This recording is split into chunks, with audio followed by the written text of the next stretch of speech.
Bismillah walhamdulillah wassalatu wassalamu ala rasulillah wa ala alihi wa ashabihi wa mawalah wa la hawla wa la quwwata illa billahi amma ba'd. Pertemuan ketiga kitab Al-Muyassar fi ilmi nahwi. Masuk halaman yang ketiga, pembahasan yang kedua. Kalau mu'allif al-fi'lu, gampangnya kata kerja. Al-fi'lu huwa kalimatun dallat ala ma'nan waqturinat bi zamanin. Kata kerja atau fi'il adalah sebuah kata yang menunjukkan atas sebuah makna, namun terkait lafadznya dengan waktu. Contoh, kataba. Lafadz kataba disebut fi'il madhi. Dalam bahasa Inggris namanya past tense, menunjukkan lampau, artinya telah menulis. Demikian pula qara'a, artinya telah membaca. Ketika kita menginginkan maknanya sedang berlangsung atau akan, kita ubah menjadi fi'il mudhari. Ada perubahan padanya. Dari kataba menjadi yaktubu. Yaktubu artinya sedang atau akan menulis. Dari qara'a menjadi yaqra'u, artinya sedang atau akan membaca. Demikian pula bisa berubah ketika diinginkan perintah.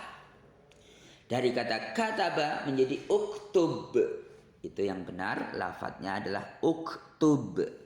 Tertulis di situ aktubu, yang benar uktub. Kata kerja perintah, tulislah.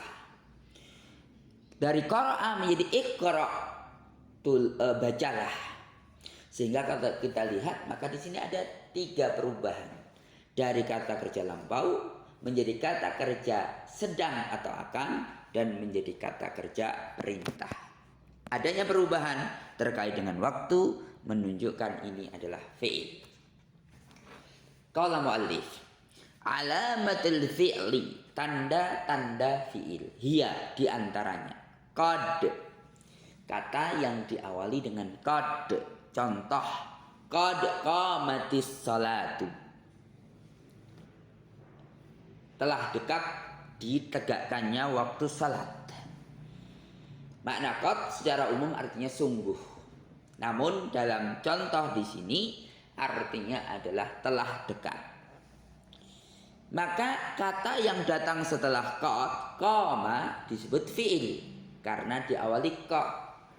Adapun ta yang bikasrah itu disebabkan karena bertemu 2 sukun. Asalnya adalah qad qamat as-salatu. Ada sukun di ta dan sukun di lam. Supaya bisa dibaca maka didatangkan kasroh, sehingga jangan terkecoh. Kasroh di sini bukan tanda isim.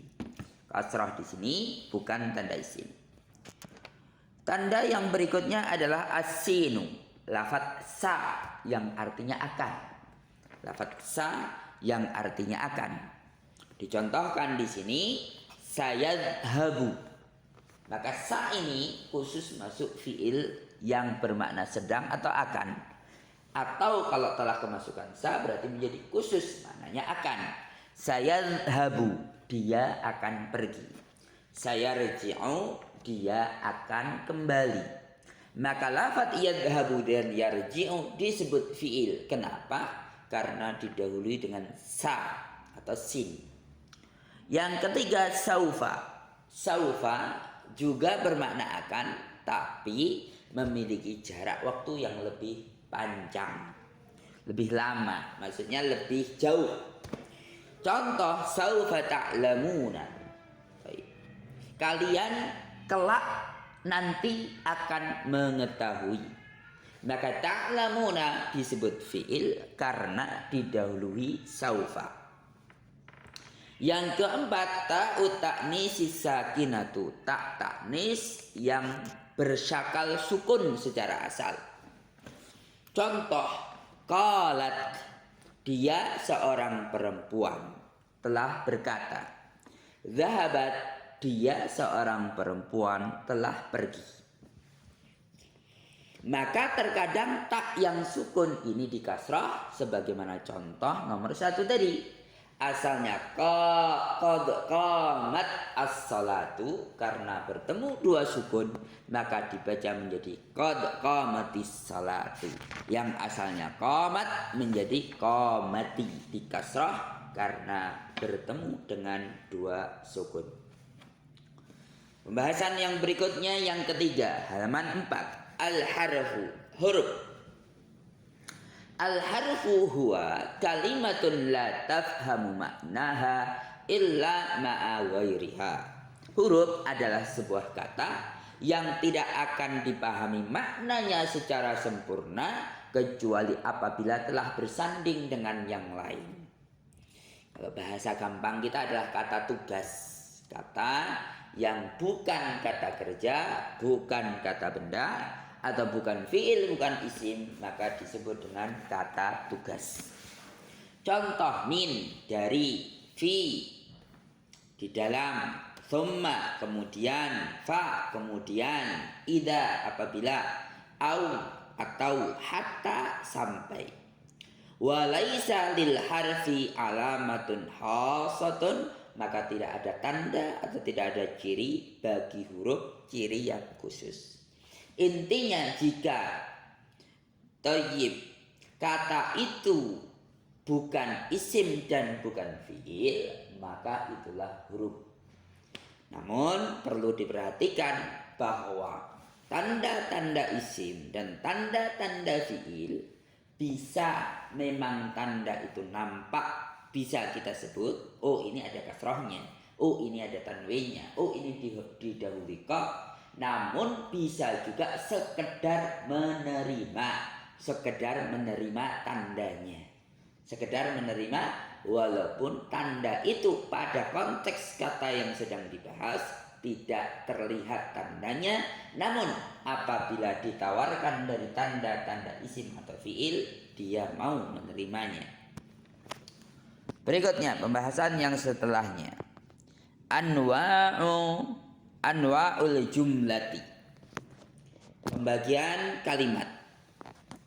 Kalau mu'allif, anwa'ul jumlati, kalimat di dalam bahasa Arab dibagi menjadi 2. Yang pertama, jumlatun ismiyatun. Jumlah ismiyah. Apa itu? Makanat masbuqatan bismin. Sesuatu yang diawali dengan isim. Secara umum nanti terdiri dari mubtada dan khabar. Secara umum nanti terdiri dari mubtada dan khabar.